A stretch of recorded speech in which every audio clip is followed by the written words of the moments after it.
পর্যায়ে বক্তব্য নিয়ে আসবেন ঢাকা মহানগর দক্ষিণ বিএনপির সাবেক আহ্বায়ক, বিএনপির সংগ্রামী যুগ্ম মহাসচিব, বারবার কারা নির্যাতিত নেতা, সংগ্রামী জননেতা জনাব হাবিবুন নবী খান সোহেল বক্তব্য নিয়ে আসবেন আপনাদের মাঝে।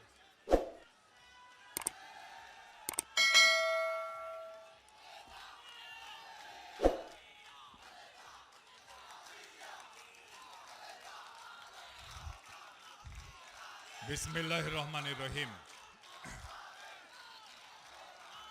আজকের এই সমাবেশের ঐতিহাসিক এই সমাবেশের সংগ্রামী সভাপতি,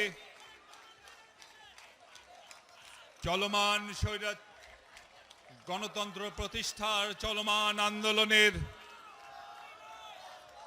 সংগ্রামী সিপাহী সালার,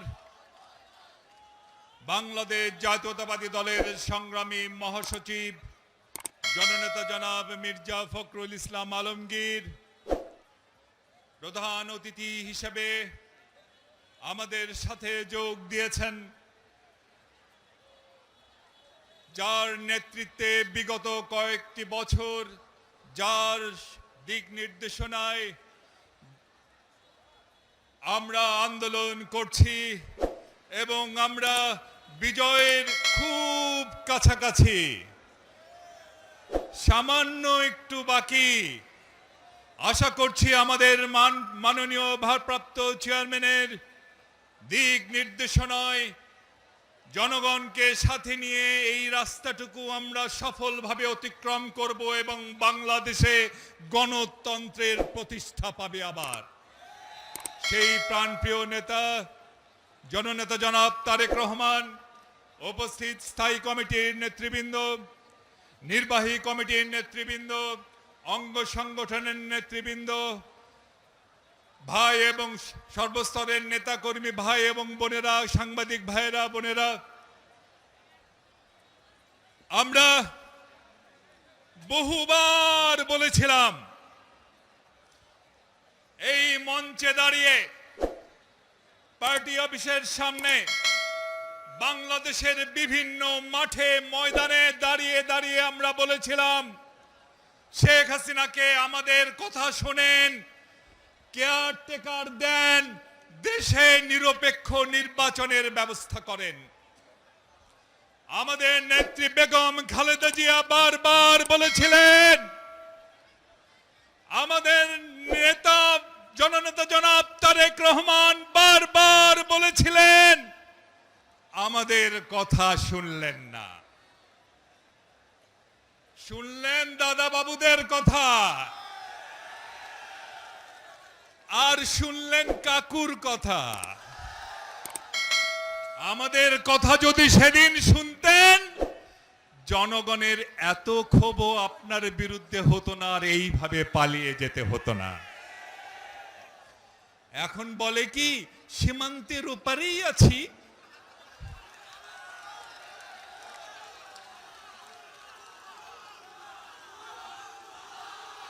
চট করে নাকি ঢুকে যাবেন? আরে আসেন না, আমাদের স্লোগান তো আছেই, আমার ভাই কবরে, খুনি কেন, ভিতরে আসুন, ভিতরে আসুন। আরে বিগত 15-16 বছরে বিএনপির নেতা কর্মীরা তাদের পুরনো জুতো স্যান্ডেল একটাও ফেলে দেয়নি, সব আমরা রেখে দিয়েছি একজনকে উপহার দেওয়ার জন্য। আসেন আসেন ভাইরা আমার। কাকু কি বলেছিলেন? কাকু চেনেন তো?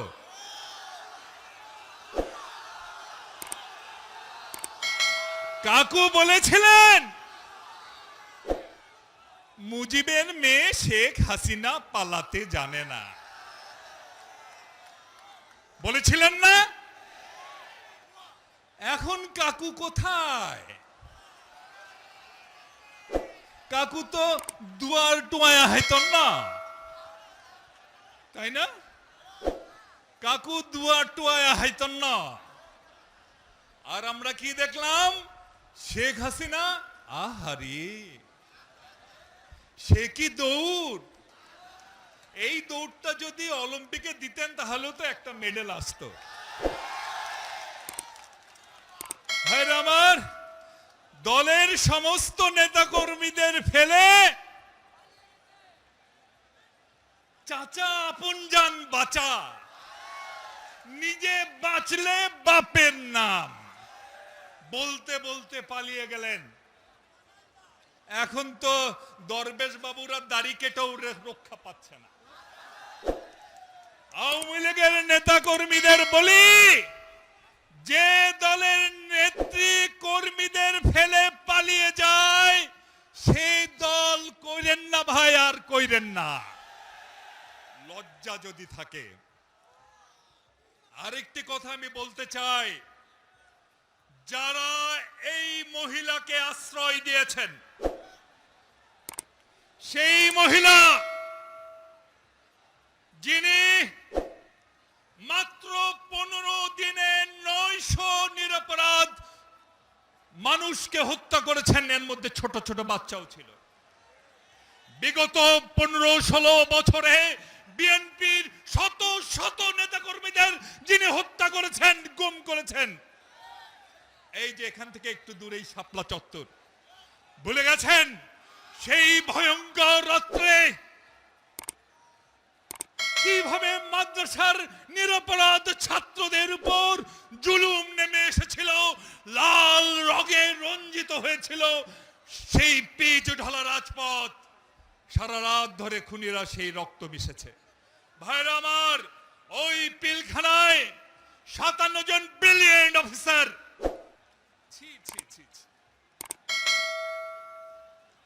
সেই আমাদের গর্বের কমব্যাট পোশাক পরা সামরিক অফিসারদের ড্রেনের ময়লা নর্দমা থেকে তুলতে